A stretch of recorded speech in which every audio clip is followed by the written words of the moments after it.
I see it's time to begin our meeting this evening. I'd like to open our work session meeting for Monday, April the 20th, 2020. First item tonight is options for local economic recovery. Turn it over to Matt. Thank you, Mr. Mayor, members of council. You can see on the screen the first section. We're going to go over the PowerPoint. Let me try to minimize it here so you can see it better. Okay, so at the last work session on April 9th, council requested staff consider some options for local economic recovery. Such discussion incorporated things such as benefit local residents and businesses affected by COVID-19. You wanted to provide immediate and substantive relief to residents and businesses. Be discussed prior to adopting the current personal property and real estate taxes and lead into the discussions regarding FY21 proposed budget. I believe that's a fairly accurate depiction. Does anyone disagree? Was everybody good with that? That's a good summary. So as a recap, good, thank you. As a recap of the assistance that we've done to date, so far we have we're absorbing the credit card convenience fees until July 30th, 2020. That's an estimated $60,000 to be absorbed in this year's budget. And if we continue that moving forward, it'd be about $240,000 on an annual basis.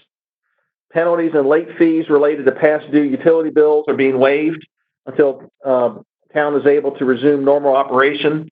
That's an estimated $70,000. Utility services will not be disconnected due to non-payment of past due utility bills until the town is able to resume normal operations. That's an estimated $27,000. And as you know, the last meeting, penalty and interest to personal property and real estate taxes have been postponed for a period of 90 days, and that's an estimated $18,500. So, at the request of council as well, we reached out to VML, reached out to our auditor. We've had numerous conversations with our town attorney, and staff has come up with various ideas as it relates to the actual recovery itself. Sorry, let me get to the right screen. Hey, Matt, while you're doing that, do you want us to ask questions as you go, or would you prefer for us to wait to the end? I prefer to ask questions as you go, frankly, while it's fresh in your mind. That'd be fine with me. Okay, then can I just ask for a quick clarification? On the first slide, the estimated $176,495. The credit card fees, I understand as a real cost because we actually have to pay the banks in order to utilize that service. But late fees aren't actually a real cost to us, right? There's no money coming out of our account to cover that. It's just what we would penalize our citizens for not paying a bill on time, but there's no real cost incurred. Is that correct? That's correct. Okay. So out Same of that, thing with utility services, and so to be clear, just the real cost to our town is the credit card fees. Everything else is what we penalize citizens for not paying a bill on time, which is not really money coming out of our bank accounts. Not money coming in our bank accounts, nor is there revenue coming into our bank in order to pay bills. Right, but these are the penalties. Yeah, well, we called it. I didn't call it. Yes, but that's why we called it a recap of assistance and relief. So does this include the bad debt? Maybe we're talking semantics, but it's. I mean, you're not wrong. Okay, well, no, I just want to make sure I understand because I could be wrong on this. So, is it the late fees, including the bad debt from the lack of revenue coming in, or is it just the late fees that we're assessing? It's the lack of revenue coming in. Sorry, this is BJ. It's the lack of revenue coming in. We did budget for these items to come in as revenue, so it would be a budget shortfall for us. But you're correct in saying that there's not an expense going out per se. It's just the revenue is not coming in. And so that's why you're considering it a reduction in the budget. That's correct. Okay, thank you. The way I read that, this is C-Lock, the way I read that is, you're exactly right, Jake, but the problem is there is a cost to provide that service. And it is, it's a revenue that happens because of the time and efforts and everything that goes into these things. Thank you, Ms. Matt? Seelock. That's correct. Yes, ma'am. I just wanted to ask on that same slide that Jake was referring to. So the estimated total absorbed was 176,000. That's obviously not taking into consideration the 240,000 estimated annually, correct? Correct. So that would only be those initial numbers that were over on the left. If this were to go on all year, then that 240,000 would be in addition to what the amount is. It would. Or somewhat. It would be significantly more. This is only taking that 176,000 is only taking us through June 30th. Penalties and the penalties associated with utility bills would go up significantly if this goes out beyond for a full year or a month. That's just taking us up until June 30th. The $240,000 is annually. The penalties and late fees, that's approximately 3 months worth. So, multiply that times 4, as well as for the reconnection fees and, the penalty and interest on personal property tax may be another story, but it would be significantly more if this extends out. Okay, thank you. Any other questions? Matt, BJ, has anybody been in contact with anybody from the state as far as any kind of relief we may be getting for localities as far as budget shortfalls goes? The only relief to date that we've been notified we may receive is a portion of expenses directly related to the COVID-19 pandemic, and even that is at a fractional cost. There has been no incentives that we've been made aware of, and I'm on conference calls frequently. I think BJ's on calls as well. There's no monies allocated yet for localities.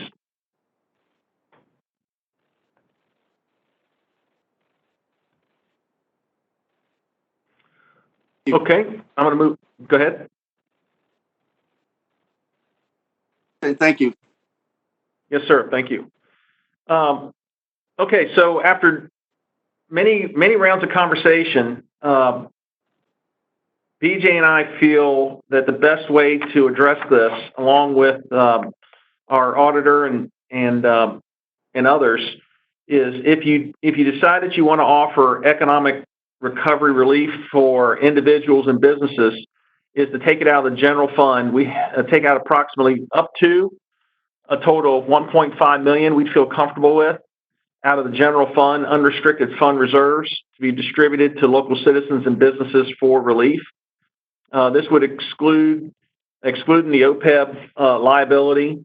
As of June 30, 2019, the town's unrestricted fund balance is above its 3 months reserve, and outstanding encumbrances was just over $2 million. So that'd leave $500,000 in that account. We would need to have a budget amendment, needed to be approved by town council if the amount exceeds 1% of a budget, which it does.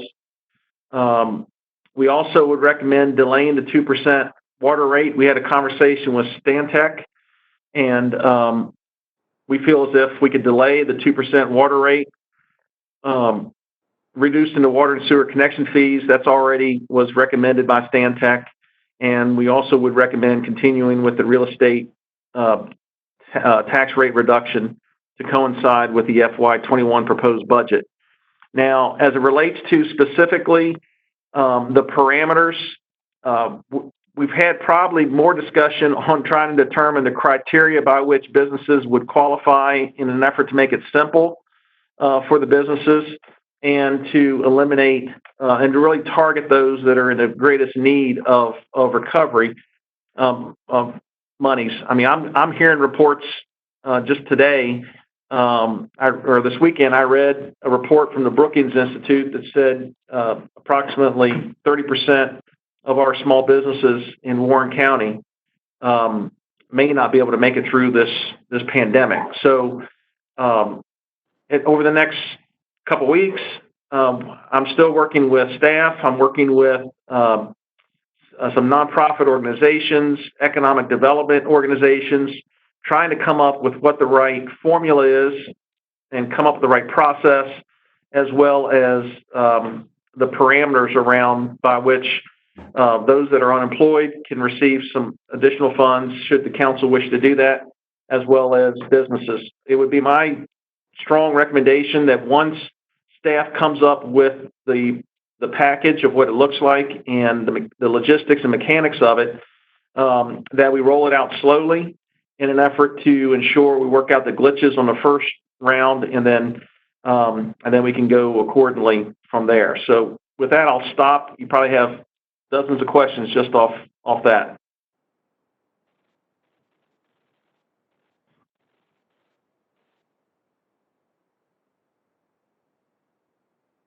No questions?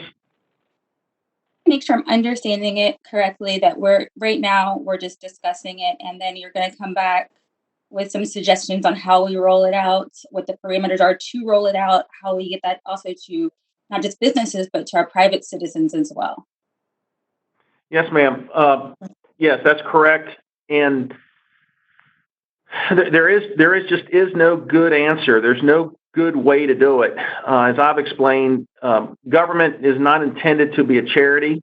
Government is intended to collect taxes and fees from citizens, and that's how it's built. And so we have come up with a legal way to do it.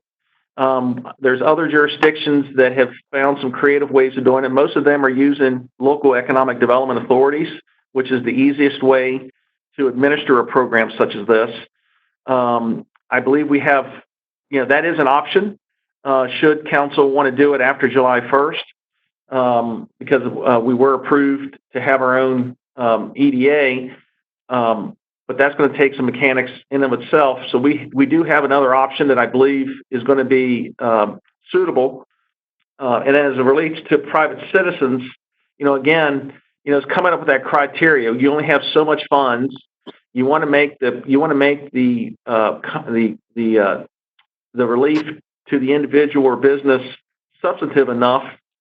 That's why we batted around waiving, trying to find a way of refunding utility bills. Right. That didn't work very well. $157 or whatever to a household is not going to have a significant impact. So the short answer, Ms. Thompson, is yes, you're correct.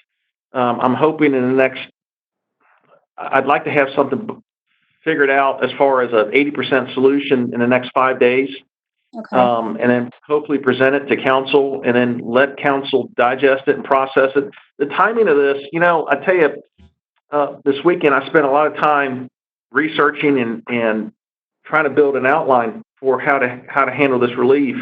I think the timing of it is important. There's a lot of federal relief taking place right now. I don't know if we want to do it immediately, and maybe that's something I need to get from council.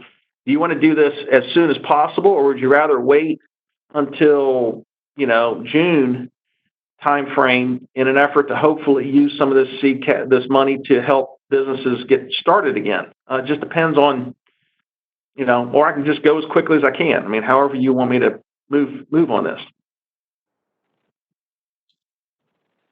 I think it would be important if we came up with a game plan on this, so that when we finally get the okay to start phasing and going back into our lives, that we have stuff ready for our businesses and our residents if they need it. Just my thoughts. Yeah, Matt, I think it's important that we try to get everything. I know there's going to be some glitches when this thing first takes off, but I think it's important to get it going as soon as possible.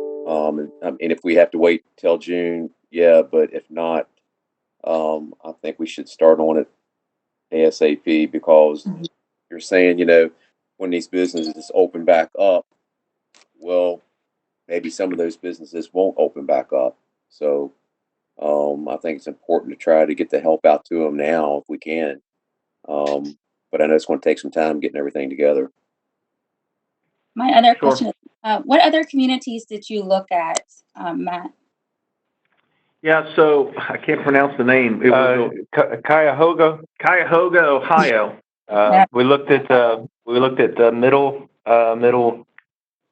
Middleburg. Thank you. Middleburg. I looked at Vermont, Kentucky, California.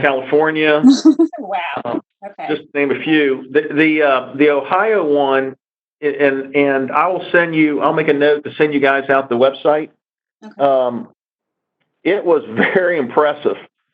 I mean, they have this thing. They're using SurveyMonkey to actually use it as the means by which the application gets filled in.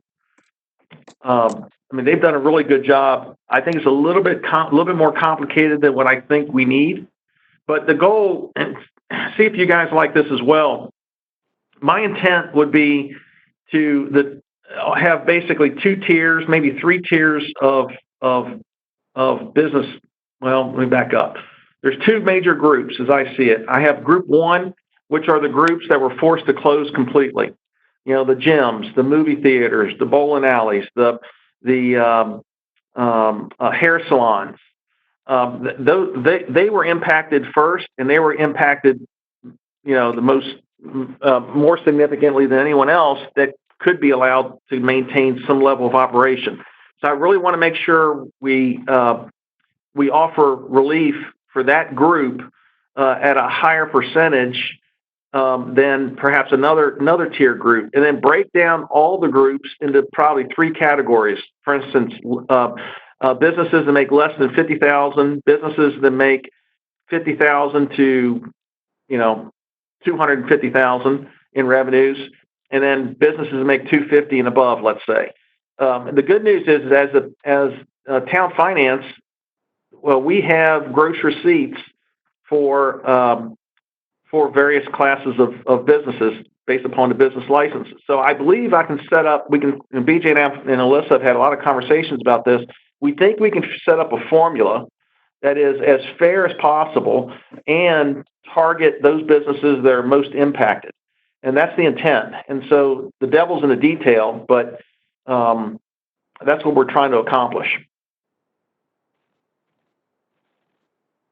Matt? Yes, ma'am.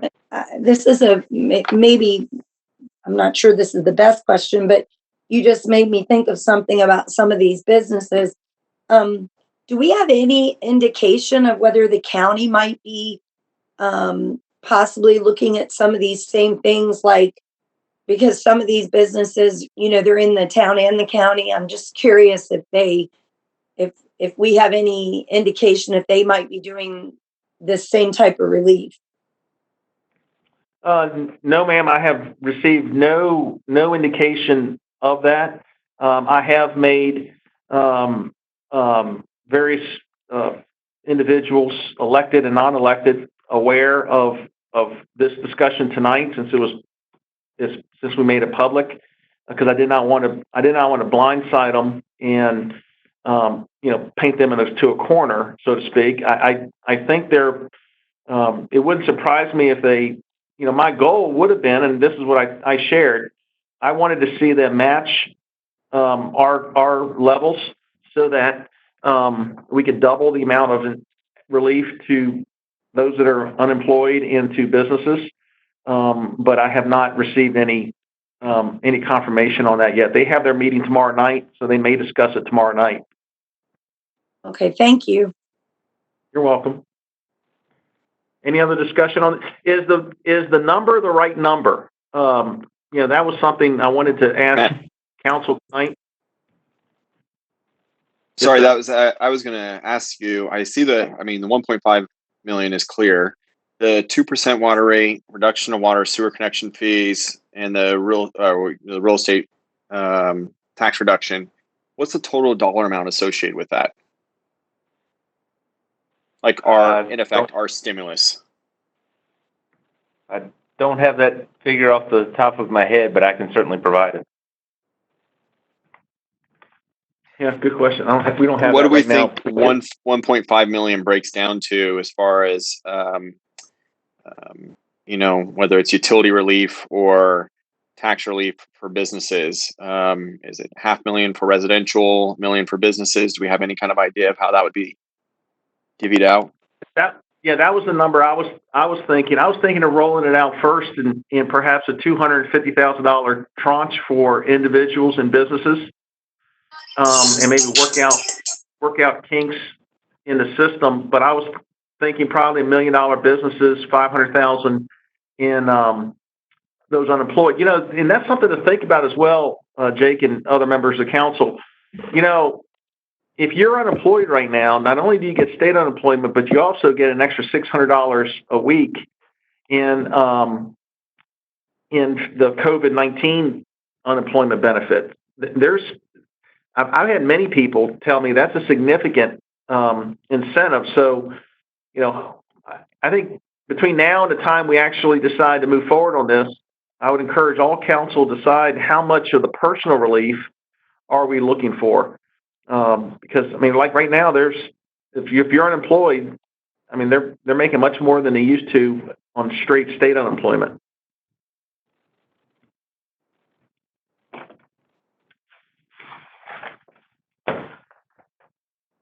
Any other questions on this slide?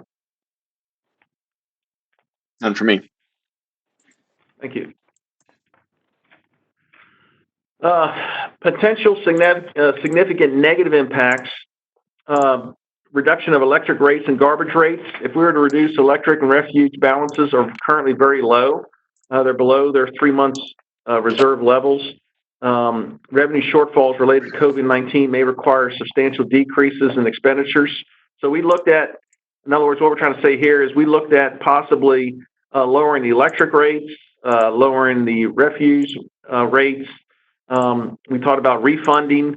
But see, considering the fact we spend approximately $14.2 million a year in just buying electric, there's not a lot of margin there for us to cut the rates. And if we refunded a rate, refunded a certain amount, like I said, it's a nominal amount for a business or an individual. We've also looked at reducing water and sewer rates. The town's revenue, these are revenue bonds. We have town revenue bonds for the water sewer plant and the wastewater treatment plant, which require the town to maintain debt to service coverage ratios based on the water sewer rates.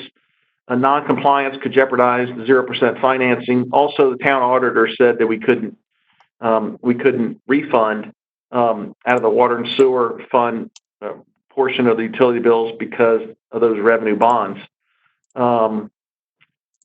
Let's see. Now, Stantec. Hey, BJ, correct me if I'm wrong. We decided to waive.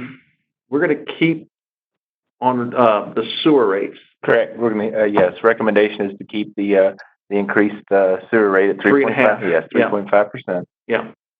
So that's the only thing they did recommend, keeping that rate at 3.5%.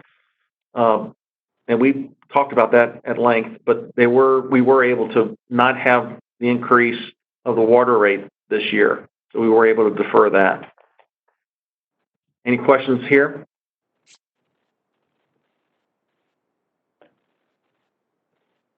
Mr. Meza, going back to your question as to what those fees would represent as far as the 2% water, the water sewer connections, and the real estate tax rate, that would come to a total of $311,000 approximately. Okay. Thank you for that. Yeah. So that's all we have on the first discussion point. I will, hearing the feedback that I received from council, I will continue, staff and I will continue to work aggressively towards coming up with a program and the logistics of the program. And we will work to have it prepared as soon as possible and get it before you at a work session, even if it has to be a specially called work session. That's up for the mayor and to decide, but we'll get it to you as soon as possible for review, and we'll fine tune it as we go based upon the tranches of money that we put up. Matt, to answer your earlier question about residential versus business, I think, at least for me, I definitely want to figure out a way for us to help fire up our businesses. I feel I have no idea what the right answer is to this, but I feel like our Main Street had some real traction before this, and I'm worried about the impact that has on those businesses. And so, the $1.5 million, I think, is wonderful if we're able to set aside monies to figure out a program that helps get these businesses back up and running. I mean, it's not just the months that they're going to be without business, but it's the slow ramp up time that's going to come after this as well, where the money isn't coming in as fast as the expenses start piling up, and I think that's our real opportunity there. With regard to our residential, I wasn't necessarily thinking, I want to figure out a way to give everybody, $500 in the month. But I would like to figure out a way that we as a town are more understanding of the economic impact that everybody's experienced. And if the ways that we can flex is delayed payments on bills, some sort of, I don't know what the right word is for it, but some sort of reduction based on, their unemployment status in the last month, if they were laid off in the last month, and they've before been historically good payers, then we have some sort of credit program that, either forgives some debt or allows them a long leeway to get caught back up. I think that's the kind of residential, can't see my air quotes, but stimulus that I would be looking for. And so I think that those are the two kind of differentiators in my mind, one to help fire up the businesses, and the other to make sure we're just providing relief for citizens going through a hard time. Okay, we'll take that into consideration. That's Matt, all I have, Mr. Mayor. Yes, sir. Going back to your question, just as soon as you get all this together, we can sit down and work it into an agenda in the near future. Yes, sir. Any other discussion on this? The second item tonight is the continual discussion for setting fiscal year 2020-2021 tax rates. Mr. Matt. Thank you, Mr. Mayor. Also, at the last work session, there was some discussion about possibly lowering the real estate tax rate or the personal property tax rate in an effort to provide relief to businesses and citizens. Staff and I did a lot of analysis on this, and our recommendation at this point is to keep the tax rate as advertised and let us offer the incentives to businesses and individuals through our unrestricted fund balance. Again, in trying to calculate the relief, first of all, this relief would go to all citizens and all businesses, which, in normal circumstances, I think that's a great thing. In this circumstance, if the goal of reducing the tax rate was to target businesses that are in need and target citizens who are in need, we feel that we can do that better by a program through the general fund balance as opposed to lowering tax rate. So I have this on the work session for discussion, and you'll notice on the agenda, the mayor decided to also put it as a special meeting in the event you did want to vote on it tonight. We did get confirmation from the Commissioner of Revenue that this does have to be voted on by Wednesday night.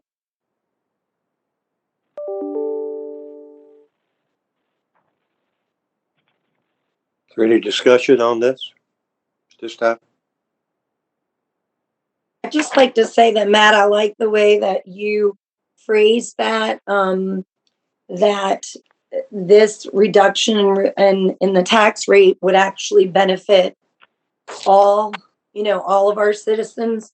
And so I find that very encouraging. Businesses and private citizens would benefit from this as well.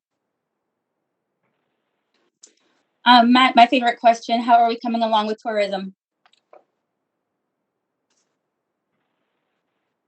Well, tourism's it's stopped now. as it relates to tourism and the budget, the next phase of this discussion, once we approve the tax rate, we would be moving towards the actual approval of the budget, which has to be approved no later than June 30th, BJ? Correct. So I know that's going to be absolutely part of the discussion. A matter of fact, I think the tourism committee is having their first meeting since this outbreak. I believe it's next week. So to answer your question specifically, we have not looked significantly at the tourism budget, other than the only reductions in the budget that were made at the recommendation of Tim Smith for this fiscal year. But we have not analyzed any modifications for next year's budget. Right. And I think that Tim and you had agreed upon were some purchase orders and things that were set out, not anything that was recently done. Yes, ma'am. In this year's budget. Right. Any other discussion? Yes, Mr. Mayor. We're actually not really reducing anything on the real estate tax, right? I mean, that we were going into this vote, our ceiling was 13 cents, and that's what we were planning for 2020, 2021, right? What are the other lines that are being reduced? No, sir. Yeah, that's correct. It did go, well, it was advertised at 13 cents, which was a 0.5 cent reduction from 2019. The personal property is staying the same as 2019, and the personal property tax relief is decreasing by 3% from 2019. But other than that, everything else, I mean, that's the same as far as what's been advertised. So yes, okay. Everything that's been advertised is staying the same. And so what you're asking, I believe, if I'm hearing it correctly, is that we stay the course on what we were originally going into this vote on, and allow town staff to manage any kind of economic impact stimulus that we want to do with businesses or residential, without adjusting our tax rates anymore. That's correct. If the objective of lowering the tax rates more were to provide economic incentives, I would encourage council to let us do that out of the fund balance. We're already, keep in mind, we're already estimating, I would say, a minimum of $3 million in lost revenues or next year. So lowering the tax rate much more just means more cuts into the budget, the proposed budget that we're going to be working on here in the next 2 months. Okay. Okay, now we'll go to item number 3, the FY 2020-2021 budget discussion. Matt? BJ, I'll turn this one over to you. All right. Good evening again. This is BJ. So we brought up a fiscal year proposed budget discussion a little bit there. Very preliminary. What we're seeing around the area and around Virginia is that localities are reducing their budgets anywhere from 5 to 10%. Looking back to what happened to us during the recession from 2006 to 2010, we did see approximately a 6% reduction in revenues that came in. So Matt and I did identify some items in the fiscal year 21 budget. We'd reviewed with the departments and kind of seen where we could do some cuts to make up 6% or right around that area if needed be. And kind of what we have here, as Matt was alluding to, was a total of $3.1 million reducing the fiscal year 21 budget across all funds. It is, and that does represent approximately 6%. Going into the general fund there, what you see there at the top is the various reductions, and those are the percentages that I actually had taken from going from 2006 through 2010. We did have about a 3-year recovery period in there, it seemed, but 17% reduction in meals tax, 24% reduction in lodging tax. And you can see all of the different line items there. And then I also included the reduction of the penalty on personal property and real estate taxes. Penalty and interest. That's why it's broken down. The credit card fees, you'll see that by the fund. Reduction of pilot, both from our utility payments and from Warren County, the pilot that we received from them. 30% reduction in vehicle tax. That's the tax money that we received from the Commonwealth of Virginia for the purchases and sales of vehicles. The reduction in rent for 15 North Royal Avenue, and then printing of the newsletter for $6,000 there, and then a change in the interfund transfers from the enterprise to general fund. Whenever we have a change in the revenue line items for the various funds, it changes our formulas up, and that's what that formula represents, $232,000 that would be reduced from the general fund coming in from the enterprise fund. So if the electric fund revenues reduced, water fund reduced, that does equate to a reduction in fund transfers to the enterprise fund. And then our HRA administration fee of $15,000 for the new healthcare that's being implemented. Let's check in. So does everyone understand the methodology by which we used and how we came up with this estimated shortfall?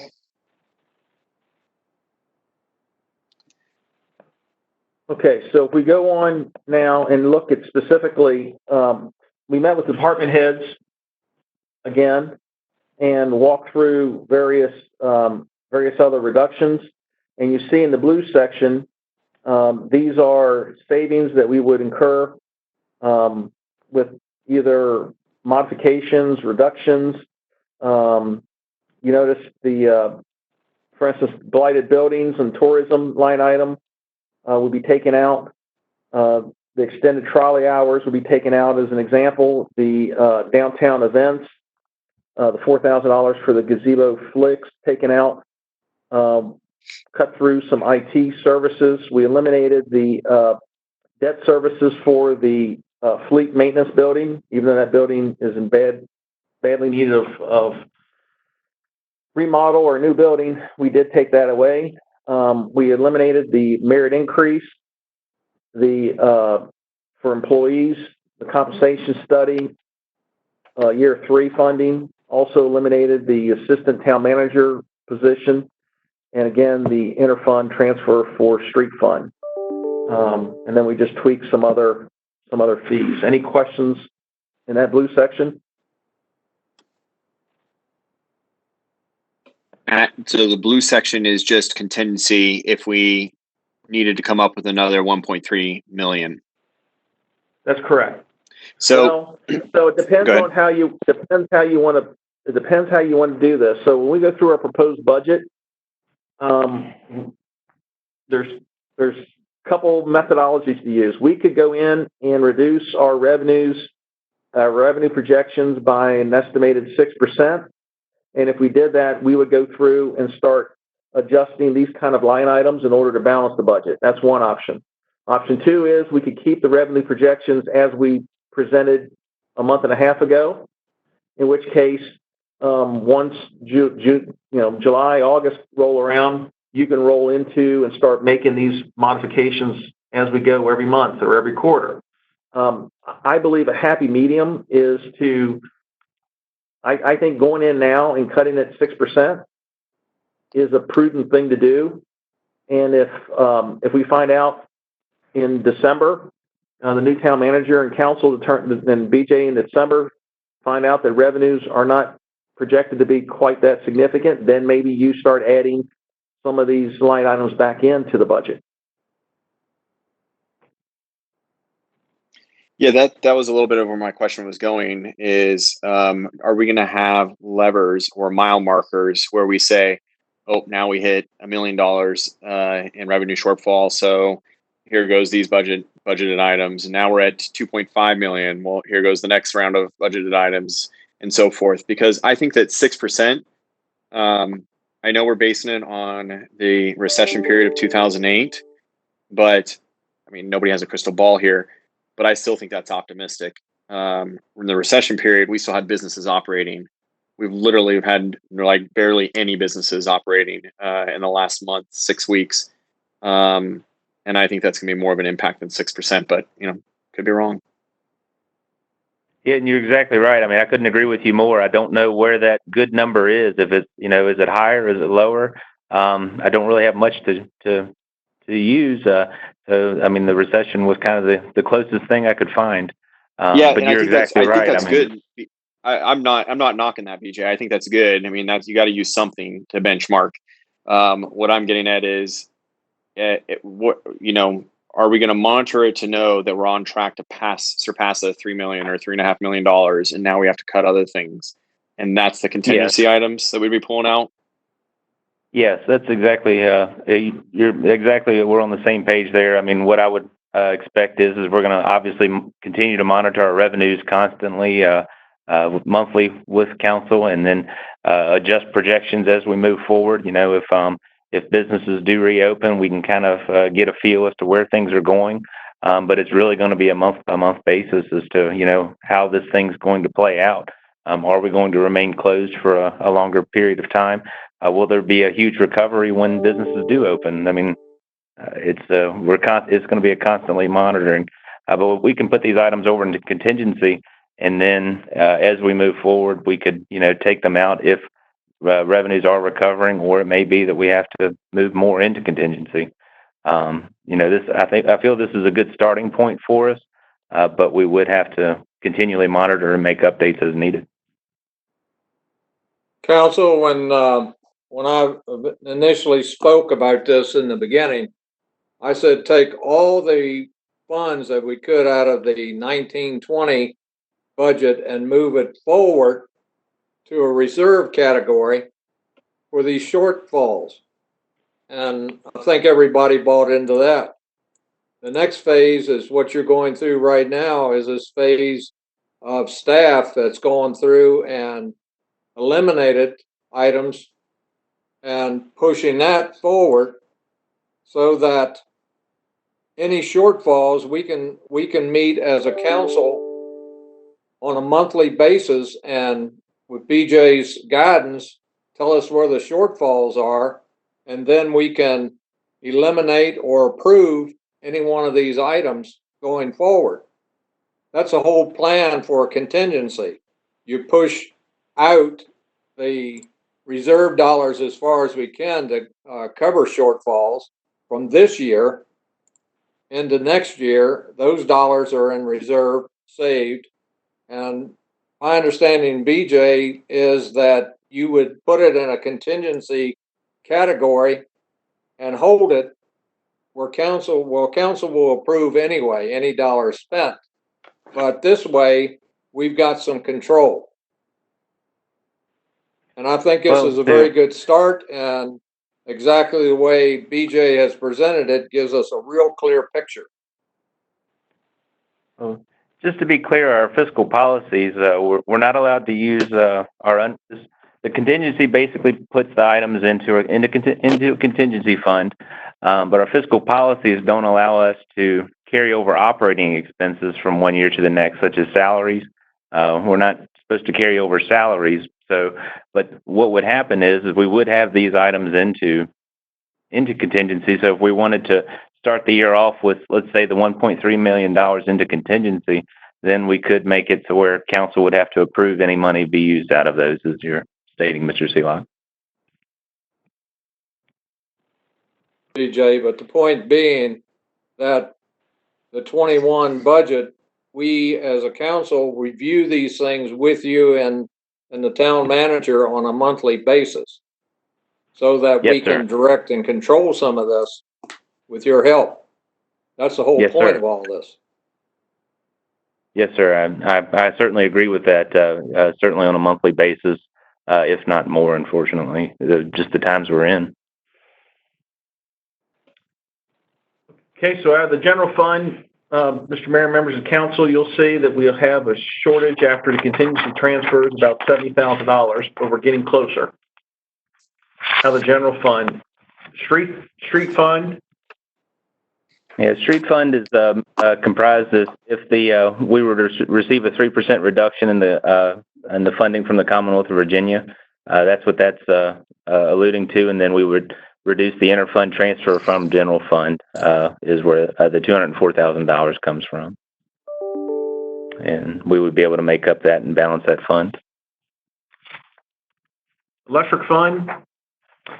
So the electric fund, again, it's a 3% reduction in sales or bad debt. The reduction in sales is could be from if, like Mr. Mezza was saying, the business is not being open, less sales, or a combination of also bad debt. So a combination of those two, that number could be low, it could be high. Again, we're still getting into the beginning of this. 75% reduction in connection fees. You'll see that for the electric, water, and sewer fund. Just not expecting as many connections to be made. And then there's the credit card fees. And then going down there into the blue section, again, you see the insurance savings, the merit pay, and the compensation study. The major items there at the bottom of the electric department is the generator and paving of $128,000 for the electric department. Substation transformer replacement for Manassas Avenue, $135,000. And then Leach Run Parkway line extensions of $125,000. Leach Run Parkway is an ongoing project we were trying to do over the course of 4 to 5 years, I believe. And then the Manassas substation transformer, that was the first year of money we were going to be allocating to the side for that transformer. We would still recommend moving forward with the Kendrick Lane transformer replacement. That is certainly needed, and this would be a third year coming up for that.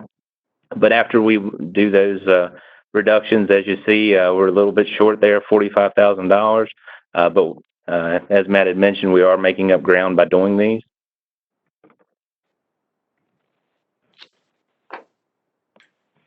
Water fund, again, 3% reduction in sales, allowing the water rates to remain the same as 2019. If you remember back when we proposed the fiscal year 21 budget, we did include a 2% increase. So the 2% increase would equate to the $101,285. Reduction of the connection fees because of the rate, $62,400. And then we're also anticipating, again, this is reflective of what we've seen from 2006 to 2010, 75% reduction in the number of connection fees paid of $73,200. And then, again, the credit card fee portion. Going down through the blue section there, big ticket item is the water line upgrades of $249,000. That would have been done in conjunction with the extended paving plan that we had mentioned. We do have alternative ways of funding that potentially if we do move forward with it. But again, that's just another big ticket item we were looking at. And then the capital inventory reduction of $55,000. And then we would hold off on purchasing a message board and street broom for the water sewer line maintenance. You'll see that again under the sewer fund because water sewer line maintenance is both funds. And then after all of those line items, we would have $43,000 overage after we remove those contingency items. Any questions there? What's the plans with the overage? Again, it's not a science. We were just kind of trying to identify items. We could put the overage into contingency. We could choose to fund some of those other projects. I was trying to make it as simple as possible rather than split line items up. I was trying to do big items, but we could allocate more back to the water line upgrade, or we could choose to fund the capital inventory. I mean, whatever council would desire. I'm sorry, maybe on the other one, like the electric fund, for instance, when we know there's a potential shortfall of $720,000, and we have in line item contingency 674, we'd still be short 45,866. So That's how correct. would we cover that? I mean, if it come down to it, I mean, the next step, I mean, I feel that this is pretty good. Everything we can cover without going into, furloughs or something else with staffing, unfortunately. I mean, we're pretty, this is kind of taking our electric budget down to bare bones. Has there been any talk about that as far as what we're going to do in the short term with lack of revenues coming in as far as furloughs go, BJ? It certainly has been some discussions. As we continue to monitor revenues, if things start turning south, if we look and forecast that the revenues are going to go above there, I feel that we wouldn't have much of a choice other than going to some sort of option related to staffing. But my recommendation would be to, continue to monitor this and kind of see which direction we're headed. But that is certainly something that's been discussed, as a possibility. We do. So to answer your question, additionally, Mr. Mesa, what you're seeing here is a 6% reduction in revenues. Let's assume finance and the town manager determines revenues are going to be another 4%, 10% reduction. It's our assessment at this point that the next significant cuts are going to have to be personnel, and we've had some tough conversations already with some departments to try to figure out what that number is.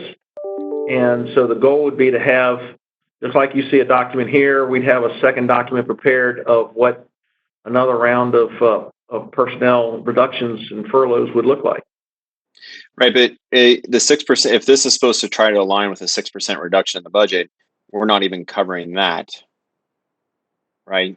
I mean, you put everything on the paper here, and we're not able to cover that.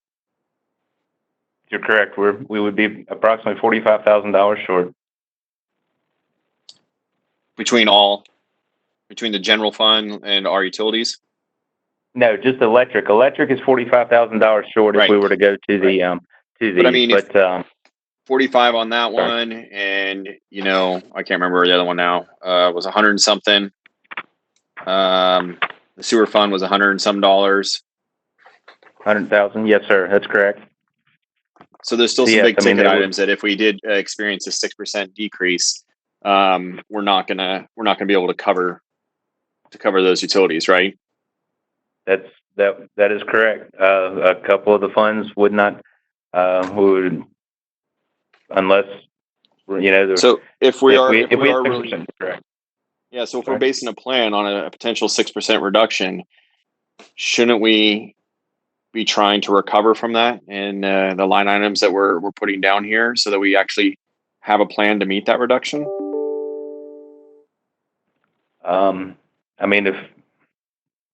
That's certainly an option. I mean, we can certainly. That's exactly what we need to discuss as we go through the next month and a half of discussions with the proposed budget. This is a high level, once again, a high level presentation as it relates to a 6% plus or minus 6% reduction in the budget. So as we move forward in the coming weeks, Mr. Meza, I think that's a very critical, first of all, what number should we be planning for? That's question number one. Do we want to plan for a 6%, 7%, 10%, what that number is? Or do we pass a budget and start evaluating it monthly and making additional cuts as we go each month? I mean, that's direction I'm going to need from council at some point.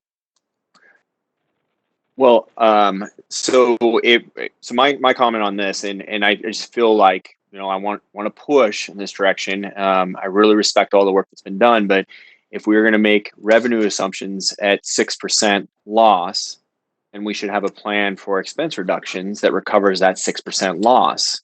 Even if it takes us into territory that's relatively uncomfortable. Likewise, if we think that it could potentially go past that, then, we should have some sort of an idea or plan of how to get to 8 or 10% shortfalls in revenues. And maybe we'll be pleasantly surprised and it's only 4% or 3%. And then some of those big ticket items we can pull back in. But if we are making general assumptions on revenue shortfall now, then I feel like we should have a plan to get 6% back. Because the only alternative is to raise taxes to collect more money, right? Well, I'm a little confused by your statement. it looks like to me, and BJ, you ought to take this shortfall contingency like 105,000 on the sewer and add up the electric, water, and all of them, and have a little graph on that. But aside to what Councilman Mays was saying, this is a plan right here in front of us. This is a contingency plan. And like I said, when you get to the 21 budget, we got options to say, okay, it's only 4%, or no, it's 8%. Then we start eliminating. That was the whole gist of what we're trying to do here. Sorry, go ahead, Jay. No, please. Okay, I have a general statement to make, just going back a couple of sentences. And it's not about dollars right this moment, but you guys said something about, reducing staff. And if we have people, everybody's listening to this. I don't want anybody going into work tomorrow thinking like, is it going to be me? Because we're talking about electric shortfalls. I don't know what kind of conversations have happened before this meeting, but that was a little concerning for me.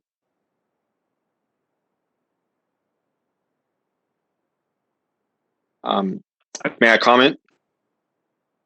So, two things to Councilman Seelock's point. I guess you could add all these together if that's the way we're doing it to try to show the difference there. My point is, and I'm just going to use the most exaggerated one with like the sewer fund. If we adopted all the contingency items, we're still $105,000 short of an incurred expense that we can't pay for. If we're balancing out that enterprise fund. That was the only point I was making, Councilman Seelock. With regard to Councilman Thompson's comment about, you don't want anybody thinking about it, I certainly understand that. I mean, nobody wants to think about the bad economic impact that this is going to have on our community and our businesses. But the reality is everybody is affected by this. Everybody. And that includes our government. Our government's impacted by this because we're not able to raise taxes to collect more monies to cover current expenses that we have not adjusted out. So if we can get there without affecting positions, right, that's great. But right. I don't want us to take a stance that that's not a possibility for us to furlough employees, because if $3 million disappears overnight or the next few months, you're going to have to make some really tough decisions because the only alternative as a government entity is to raise taxes to generate more money. But every business is in this boat. Everybody is right now. It's not singling out our town or our town employees. Everybody is in the same boat. Yes, and I get that. My only thing about it was it's being said right now in open public. I mean, have we had the decency to tell these employees like we might be making some tough decisions later on before we announce it to the entire world? Pretty much. That was it. It wasn't about whether or not we have to make tough decisions, because everybody's going to be doing what they need to do to get our budgets in order. But when we're talking about personnel, I would prefer that they were spoken to before or something like that, so they're not listening to the meeting and being like, "Oh God." Well, yeah, and I think we're on the same page. I would just go back to, we've also tried that route of talking to them before public meetings, and that blew up in our faces. So I'm going to be more candid about it now and say, we haven't necessarily talked about this specifically about any particular employees or any particular departments.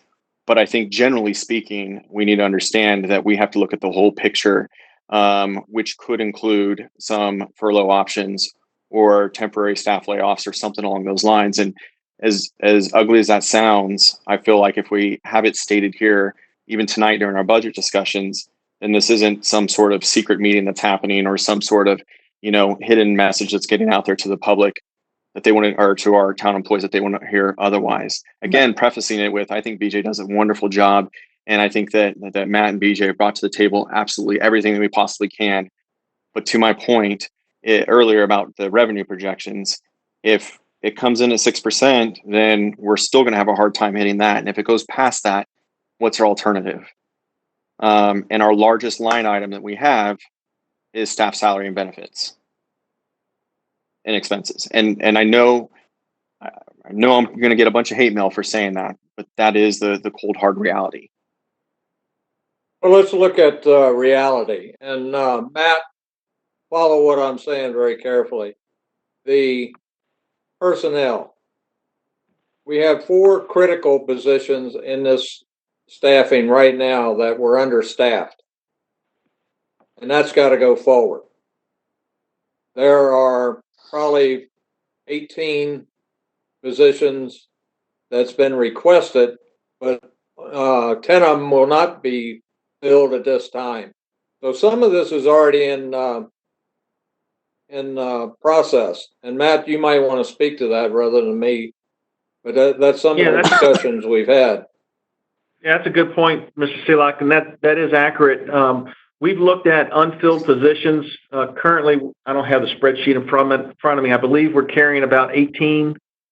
Something, yeah, not quite sure on that myself. Yes, I think it's about 18, 19 unfilled positions.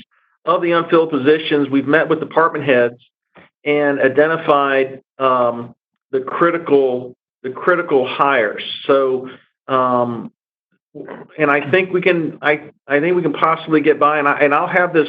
We'll have this data for you more specifically as we go through this budget process. But Mr. Seelock's not far off.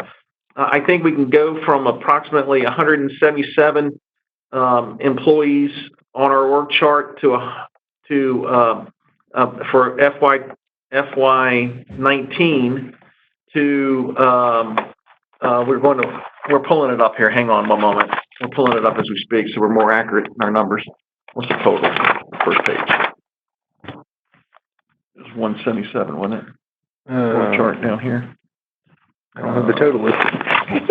I've got it in my other spreadsheet. I don't have the total list.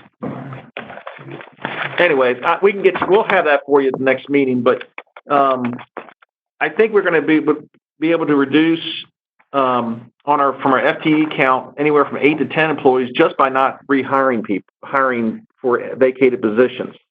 I've had conversations, Ms. Thompson, to your point. I've had conversations with department heads. We talked about personnel, and during our meetings, as far as if there needed to be a reduction even greater.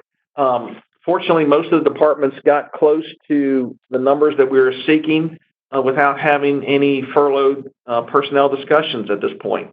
But, I mean, I hear what you're saying. I understand what you're saying, but we're trying to go through this first by a hiring freeze, which we've done.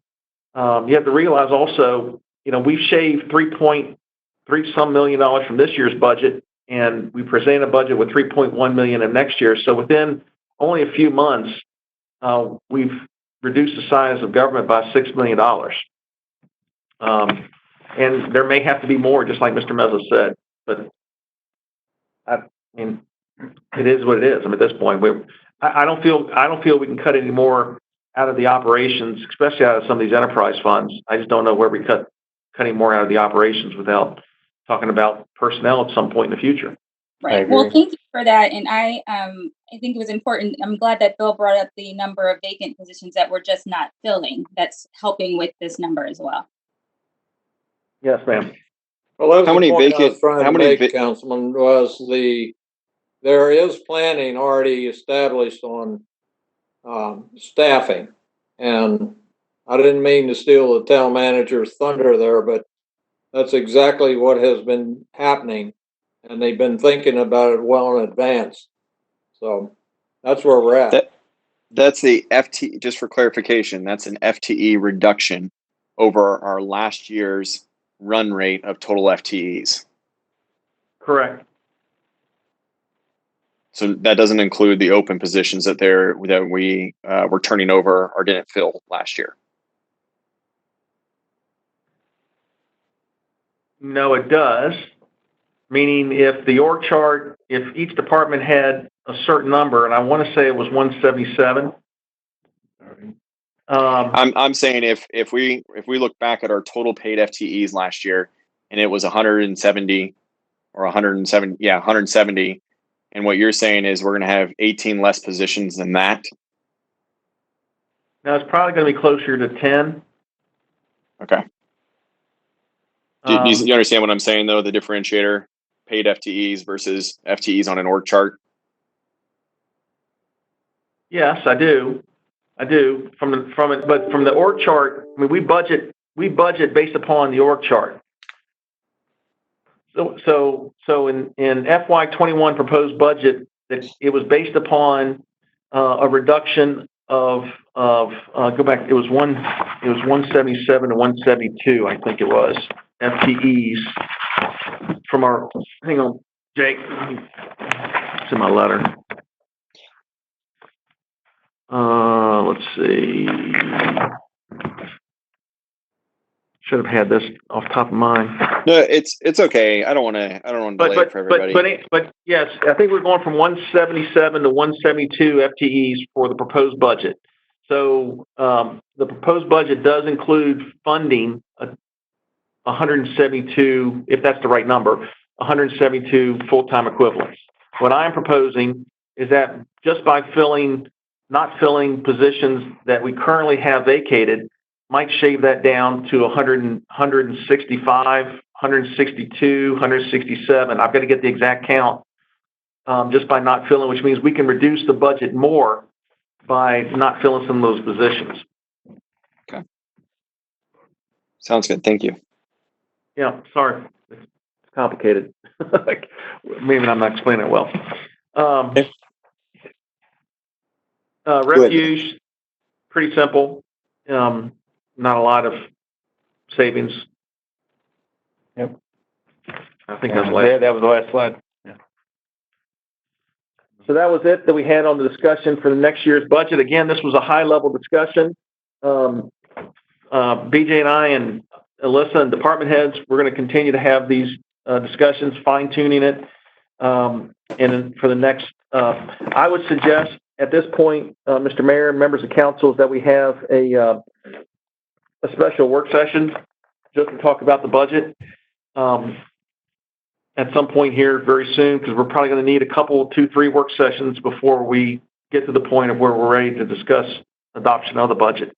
But I'll get with the mayor and vice mayor, and we can come up with a schedule and present to them on Thursday if that's agreeable with everyone. Yeah. Thank you, Matt. BJ, Yes, ma'am. may I ask a question? And I apologize if everybody else already understands this. And maybe, so could you explain to me this idea that the interfund transfer, or when they transfer funds to the other funds, how that costs us money? Sure. I'm just. Sure. So you'll see, for instance, that it will cost the general fund money. But then if you look at the other funds, the enterprise funds, you'll see that in the blue section there, you'll see that it'll actually increase. For instance, let me see here. The electric fund. Yeah, it should be, did I miss that one?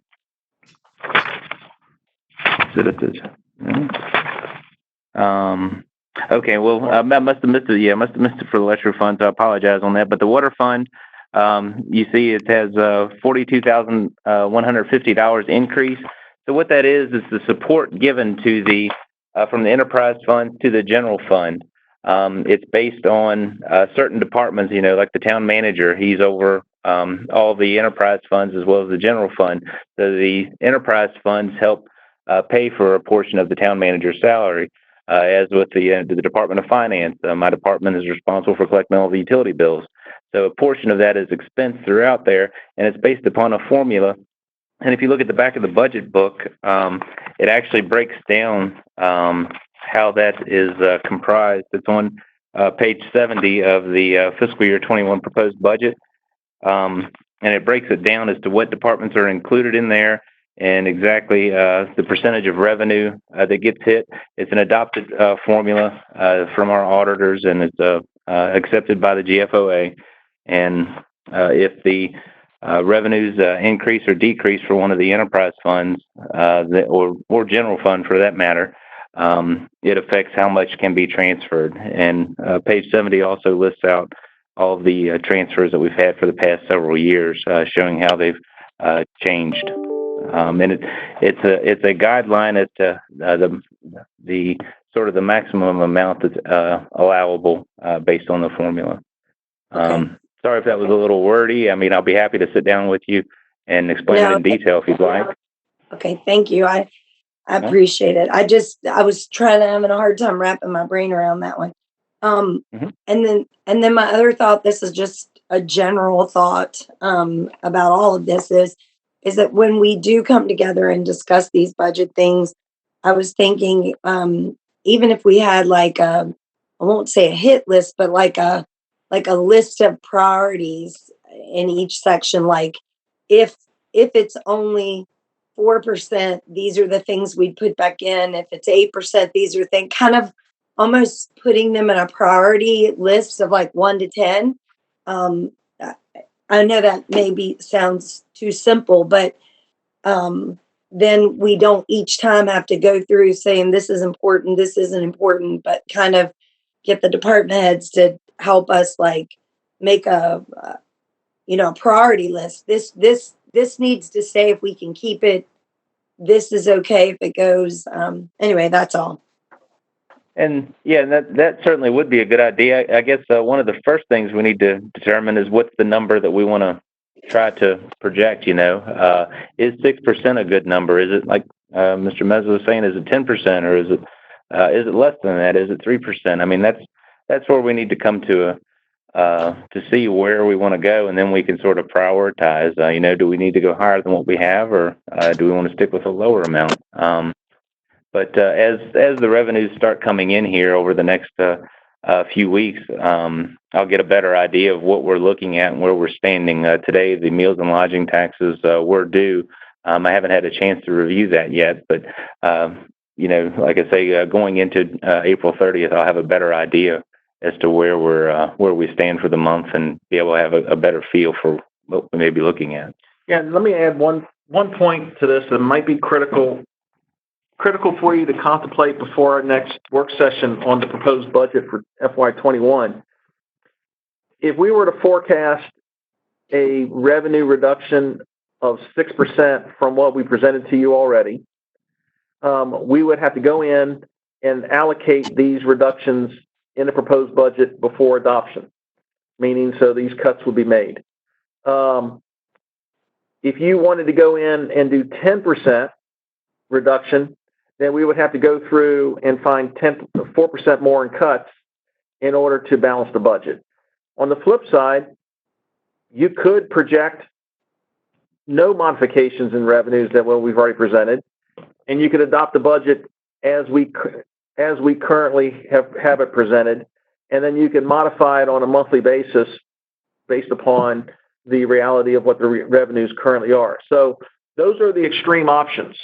So you can go in, and I think any prudent individual, in my mind, if we have the opportunity to make modifications to the budget now, we should do that. I think it's prudent to do that, as opposed to adopting an unrealistic budget, is what I'm trying to say. So whatever that number is, if it's 5%, if it's 6%, if it's 7%, or if council says we want you to plan for a 10% reduction in revenues, then we have to go through and find a 10% reduction in operational costs, reduce capital expenditures in order to balance the budget. Otherwise, we could take money out of reserve in the event that we forecasted, let's say we planned for a 5%, and at the end of the year, revenues come in at 5% less than what we even projected there. You could, at the end of the year, take it out of fund balance. So it just depends how you want to look the budget, and we can go through this at our next work session. Hey man, I think you and BJ did a great job. Right now, we're looking at something we don't have a clue what's going to happen. So I think we got off to a good start, and I think we need to pursue that at this point. And then as we continue on, then we'll see where we go from here. That's all right with the rest of the council. Thank you. Thank you, Matt. Is there any other discussion in our work session this evening? Mr. Mayor, I have one item that I wanted to discuss, and I was going to propose also adding it to the special meeting in the event you want to add that. Yeah. Friday, late after, I'm sorry? I was going to add that, and let's talk about it. We'll go ahead and add that to our special meeting as an added addition, and then you can discuss at that time. I think that would be the best way to handle that. I'm happy to do that. That'd be great. Okay, thanks, Matt. Is there any other discussion on our work session? In that case, our work session is closed. Now we'll begin our meeting this evening, the Town Council special meeting for April the 20th, 2020. This time I'd like for Miss Lynn to give a roll call, please.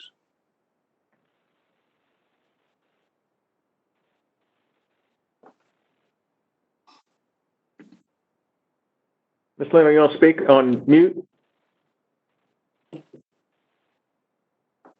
We have a roll call, please. Thank you. Okay. Mayor T-Wall. Here. Vice Mayor Seelock. Here.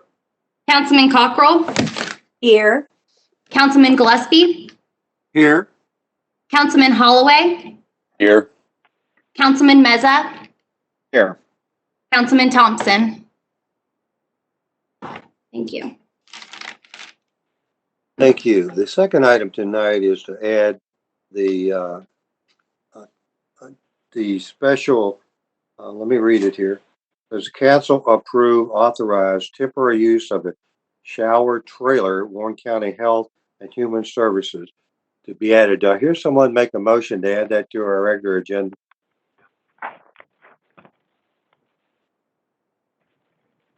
Moved. Do I hear a motion to add it to our agenda? Mr. Mayor, I move to add the emergency temporary shower to our special meeting tonight, April 20th, 2020. Thank you. Do I hear a second? Second. Okay, could I have a roll call, please? Vice Mayor Seelock.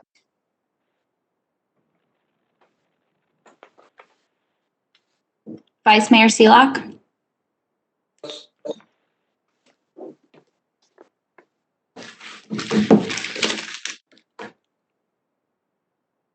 Bill, you on mute? Yes. Okay. Councilman Cockrell. Yes.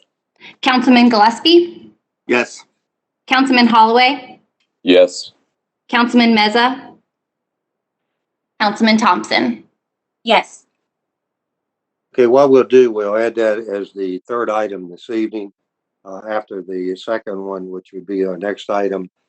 The second item tonight is setting the fiscal year 2020-2021 tax rate amended chapter 175-44.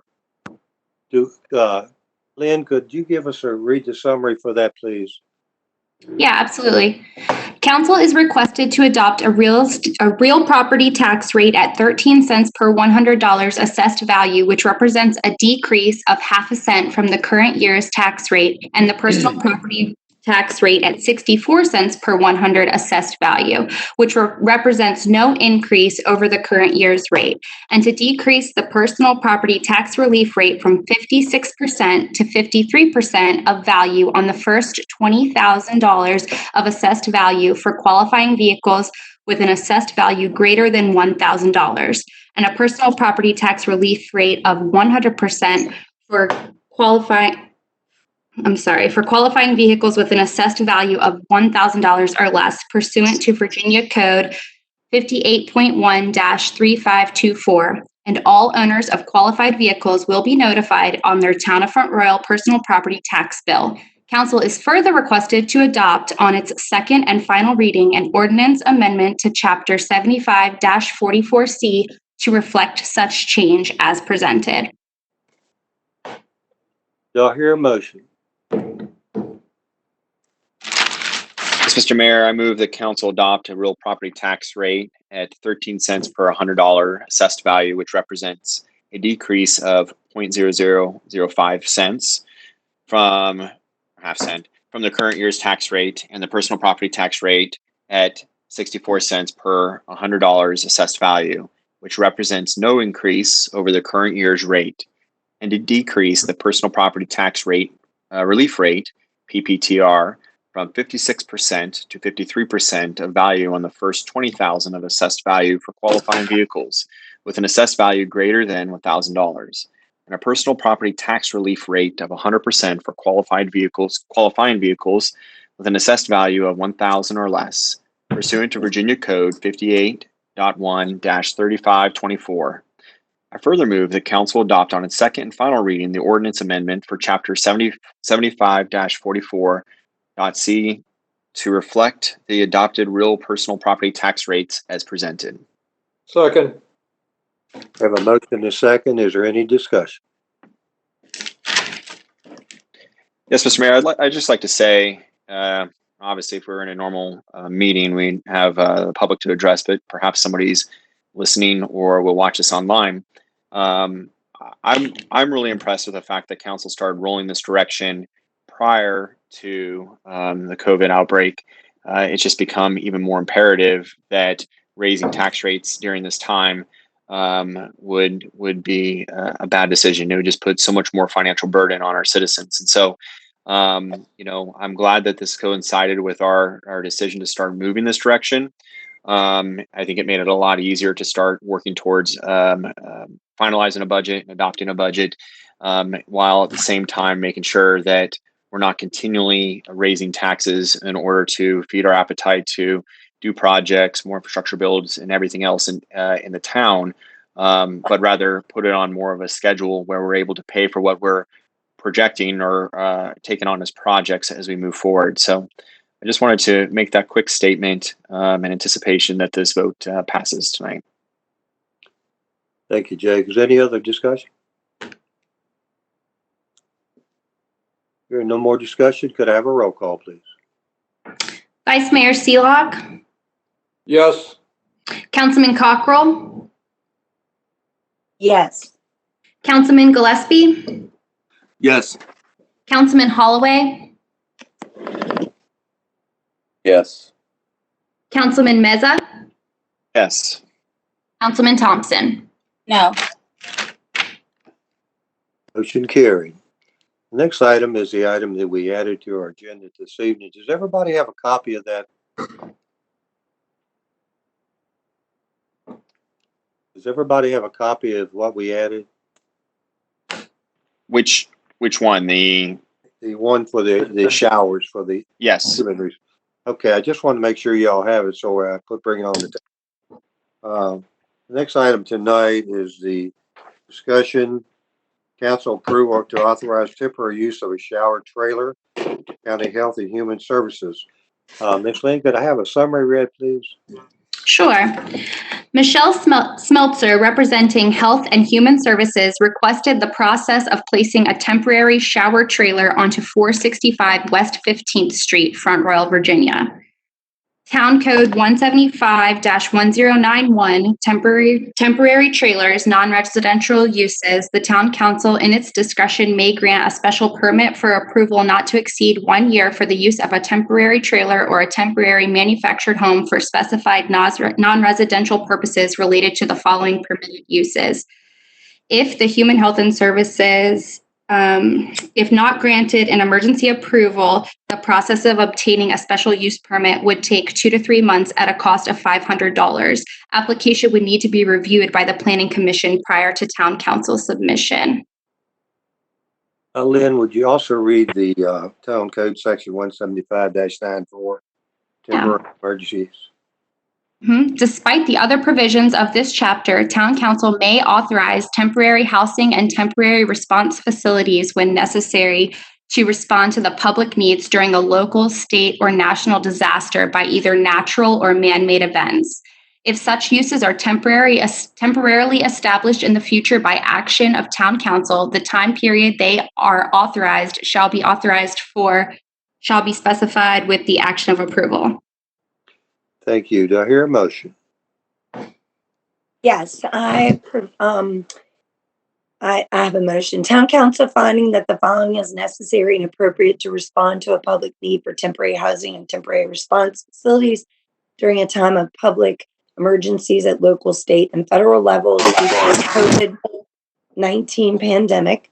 I move that Town Council approve, authorize, and ratify the temporary use of a stall shower trailer on Warren County's Health and Human Services Complex property located in the town of Front Royal for the use of the thermal shelter project pursuant to Town Code 175-9.4 and pursuant to authorization of the town manager to the County of Warren as the town's Director of Emergency Management.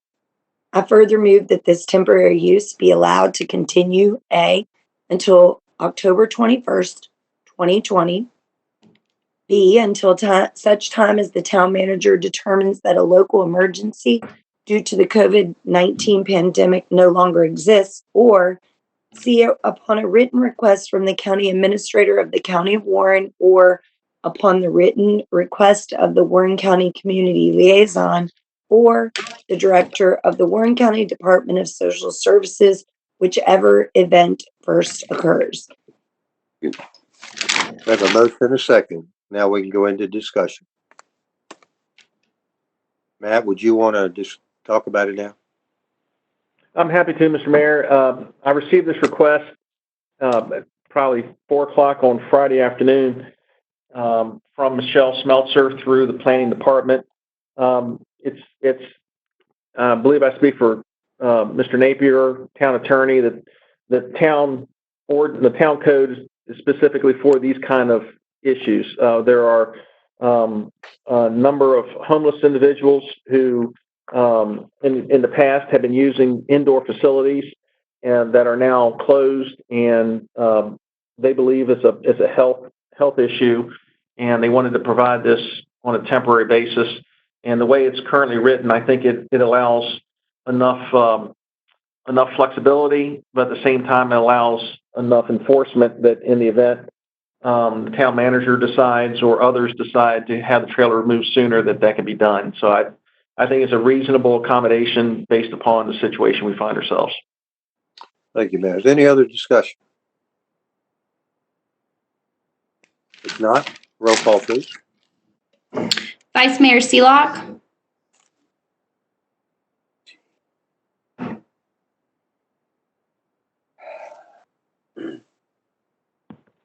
Vice Mayor Seelock. On mute again. Bill, you on mute? Yes. Councilman Cockrell. Yes. Councilman Gillespie. Yes. Councilman Holloway. Councilman Meza.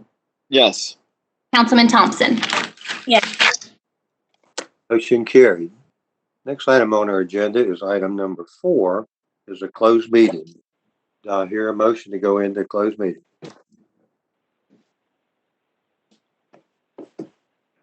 Oh, did you add that motion? Mr. Mayor, I move that town council go into closed meeting for the following purpose.